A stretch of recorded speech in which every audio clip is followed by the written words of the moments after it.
ಇಂದೇ ಡೌನ್ಲೋಡ್ ಮಾಡಿ ಮತ್ತು ನಿಮ್ಮ ನೆಚ್ಚಿನ ಶೋಗಳನ್ನ ಆನಂದಿಸಿ.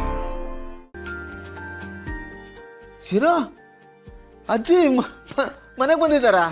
ಅಂದ್ರೆ ಇನ್ಮೇಲೆ ಆ ಮನೇಲಿ ಅಜ್ಜಿದೆ ಹವಾ ಅನ್ನಿ. ಬರೀ ಹವಾ ಅಲ್ಲ ಅನ್ನೋದಪ್ಪ, ಗರಂ ಹವಾ. ಅಜ್ಜಿ ಬಂದ್ರೆ ಗೊತ್ತಲ್ಲ, ಸುಂಟ್ರ ಗಾಳಿ ಬಂದಂಗೆ ಬರ್ತಾರೆ. ಹಾ, ಎಲ್ರು ಕೈ ಕಾಲು ಬಿಡಿಸ್ಬಿಡ್ತಾರೆ. ಬರ್ತಿದ್ದಂಗೆ ಚಾರ್ಜ್ ತಗೊಂಡ್ಬಿಟ್ಟಿದ್ದಾರೆ ಅನ್ನೋದಪ್ಪ. ಮನೆಯಲ್ಲಿ ಈಗ ಅಜ್ಜಿ ಆಡಳಿತ ಜಾರಿಯಾಗಿದೆ. ಎಲ್ಲರಿಗೂ ತನ್ನ ವರಸೆಯನ್ನು ತೋರಿಸುತ್ತಿದ್ದಾರೆ. ಮಿಕ್ಸಿಗೆ ಹಾಕದೇನೆ ಎಲ್ಲರನ್ನ ನುಣ್ಣಗೆ ರುಬ್ಬಿಟ್ರು ಕಣೋ. ಶಕುಂತಳಗೂ ಕ್ಲಾಸ್ ತಗೊಂಡ್ರು, ನನಗೂ ತಗೊಂಡ್ರು. ಅವ್ರ ಲೆಕ್ಕದಲ್ಲಿ ನಾನು ಇವ್ರ ಪಾಳ ಇದ್ದಾನಲ್ವ, ಅದಕ್ಕೆ ನನಗೂ ಚೆನ್ನಾಗಿ ಕ್ಲಾಸ್ ತಗೊಂಡ್ರು ಆನಂದಪ್ಪ.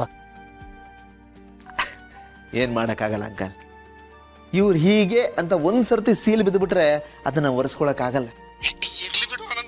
ಅಜ್ಜಿ ಕೈಲಿ ಊಸ್ಕೊಂಡ್ರೇನು, ನನಗದು ಅಭ್ಯಾಸ ಆಗ್ಬಿಟ್ಟಿದೆಯಲ್ಲ. ಅಜ್ಜಿ ಕೈಲಿ ಉಗಿಸ್ಕೊಳ್ಳೋದು ಅಂದ್ರೆ ಆಶೀರ್ವಾದ ತಗೊಂಡ್ತಾರ. ಆನಂದಪ್ಪ, ಒಂದು ವಿಷಯ ಏನ್ ಗೊತ್ತಾ, ನಾನು ನಿಮ್ ದೃಷ್ಟಿಲಿ ಈಗ ಒಳ್ಳೆಯವನಾಗಿದ್ದೀನಲ್ಲ, ಅದು ನನಗೆ ನೆಮ್ಮದಿ ಆನಂದಪ್ಪ, ಖುಷಿ ಆಗ್ತಾ ಇದೆ. ಅದು ಸರಿನೇ ಬಿಡಿ, ನೀವೇನು ಅಂತ ನಮ್ಗೆಲ್ಲ ಗೊತ್ತಾಯ್ತಲ್ಲ, ಅಷ್ಟು ಸಾಕು. ಮತ್ತೆ ಅಜ್ಜಿ ಸಮಾಚಾರ ಏನು, ಏನೇನ್ ನಡೀತಾ ಇದೆ? ಗೌತಮ್ ಸಿಕ್ಕಿದ್ನ ಅಂತ ಕೇಳಿದ್ರು ಆನಂದಪ್ಪ. ಆನಂದಪ್ಪ, ನಿಂಗೆ ಗೌತಮ್ ಭೂಮಿಕೆ ಎಲ್ಲಿದಾರಂತ ಗೊತ್ತಲ್ಲ. ಒಂದು ಸರ್ತಿ ಅವರನ್ನ ಈ ಅಜ್ಜಿಗೆ ತೋರಿಸ್ಬೇಡಪ್ಪ. ಬಡ ಜೀವ, ಹಿರಿ ಜೀವ, ಎಷ್ಟು ಆಸೆ ಪಟ್ಟಿದೀಯೇನು. ಅಜ್ಜಿನ ಬಿಟ್ರೆ ಏನಾದ್ರೂ ವರ್ಕೌಟ್ ಆದ್ರೂ ಆಗ್ಬಹುದು. ಅಜ್ಜಿ ಫೀಲ್ಡ್ ಇಳಿದ್ರೆ ಗೊತ್ತಲ್ಲ, ಗೋಲ್ ಹೊಡೆಯೋ ತನಕ ವಿಶ್ರಾಂತಿನೇ ತಗೊಳ್ಳಲ್ಲ. ಹಾ, ಕರೆಕ್ಟ್ ಅಂಕಲ್, ನೀವು ಹೇಳಿದ ಪಾಯಿಂಟು ಕರೆಕ್ಟೇ. ಅಜ್ಜಿಗೆ ನಮ್ಮ ಪಾಲಿಗೆ ಬ್ರಹ್ಮಾಸ್ತ್ರ. ಆ ಪ್ರಯತ್ನನೂ ಆಗ್ಬಿಡ್ಲಿ, ಏನಾಗುತ್ತೋ ನೋಡಬಿಡ. ಸರಿ ಅನ್ನೋದಪ್ಪ, ಅಷ್ಟು ಮಾಡೋ. ಇಡ್ಲಾ? ಓಕೆ ಓಕೆ, ಬಾಯ್. ಮಾ ನೋಡಿದ್ರಾ, ದೇವ್ರೇ ಏನಾದ್ರು ದಾರಿ ತೋರ್ಸಪ್ಪ ಅಂದ್ರಿ, ಎಷ್ಟು ಬೇಗ ತೋರಿಸ್ಬಿಟ್ಟ. ಹೌದಪ್ಪ, ಅತ್ತೆ ಬಂದಿದ್ದಾರೆ ಅಂದ್ರೆ ನಮಗೆಲ್ಲ 100 ಆನೆ ಬಲ ಬಂದಾಗಾಯ್ತು. ಅವ್ರು ಹೇಳಿದ್ರೆ ಮುಗೀತು. ಗುಂಡು ಅವ್ರ ಮಾತನ್ನ ಕೇಳ್ತಾನೆ. ನನ್ನ ಬಾಯಿನ ಮುಚ್ಚಿಸಿದ ಹಾಗೆ ಅವ್ರ ಬಾಯಿನ ಯಾರು ಮುಚ್ಚಿಸೋದಕ್ಕಾಗೋದಿಲ್ಲ. ಅವ್ರು ಒಂದು ಮಾತು ಹೇಳಿದ್ರು ಅಂದ್ರೆ ಆ ಮಾತನ್ನ ಯಾರಿಂದನೂ ತೆಗೆದುಹಾಕಕ್ಕಾಗಲ್ಲ. ಗುಂಡುನು ಕೇಳಬೇಕು, ಭೂಮಿಕಾನೂ ಕೇಳಬೇಕು. ಇದನ್ನೆಲ್ಲ ಹೇಗೆ ನಿಭಾಯಿಸ್ಬೇಕು ಅನ್ನೋದು ಅತ್ತೆಗೆ ತುಂಬಾ ಚೆನ್ನಾಗಿ ಗೊತ್ತು.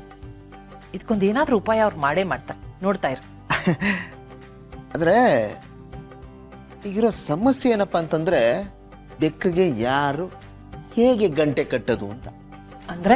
ಅಂದ್ರೆ ಈಗ ಅಜ್ಜಿ ಇರೋದು ಅವ್ರ ಮನೇಲಲ್ವಾ, ಅಲ್ಲಿಗೆ ಹೋಗೋದು ಹೇಗೆ? ಗೆಳೆಯನ ಬಗ್ಗೆ ಅತ್ತಿಗೆ ಬಗ್ಗೆ ಅಲ್ಲಿ ಮಾತಾಡಕ್ಕಾಗತ್ತಾ? ಏನ್ ಮಾಡೋದು ಗೊತ್ತಾಗ್ತಾ ಇಲ್ಲ, ಟೆನ್ಷನ್ ಆಗ್ತಾ ಇದೆ. ಆನಂದ್, ನಿಂಗೊಂದೊಂದ್ಸಲ ತಲೆ ಸ್ಟಕ್ ಆಗ್ಬಿಡುತ್ತೆ ಅನ್ಸುತ್ತೆ. ನಾವೇನಕ್ಕೆ ಅಜ್ಜಿ ಹತ್ರ ಮಾತಾಡೋಕೆ ಅಲ್ಲಿ ತನಕ ಹೋಗ್ಬೇಕು? ಲಕ್ಷ್ಮೀಕಾಂತ್ ಅಂಕಲ್ ಫೋನ್ ಮಾಡಿ ವಿಷಯ ಹೀಗೀಗೆ ಅಂತ ಹೇಳಿ ಅಜ್ಜಿನೇ ಇಲ್ಲಿ ಕರ್ಸ್ಕೋಬೋದಲ್ವಾ? ಇಲ್ಲೇ ಕೂತ್ ಮಾತಾಡ್ಬೋದಲ್ವಾ? ಅಲ್ವಾ ಅಲ್ವಾ? ಹೌದು, ಫೋನ್ ತಗೊಂಡು ಮಾತಾಡು. ಏನು ಮತ್ತೆ ಆನಂದಪ್ಪ ಫೋನ್ ಮಾಡ್ತಿದ್ದಾನಲ್ವಾ? Hello uncle. ಹೇಳು ಆನಂದಪ್ಪ. ನಿಮ್ಮಿಂದ ಒಂದು ಸಣ್ಣ ಹೆಲ್ಪ್ ಆಗ್ಬೇಕಲ್ಲ. ಅಯ್ಯೋ, ನೀನ್ ಕೇಳಿದ್ರೆ ನಾನು ಹೆಲ್ಪ್ ಮಾಡಲ್ಲ ಅಂತೀನೇನಪ್ಪ. ಹೇಳು ಏನಂತ. ಅದೇ ಈಗ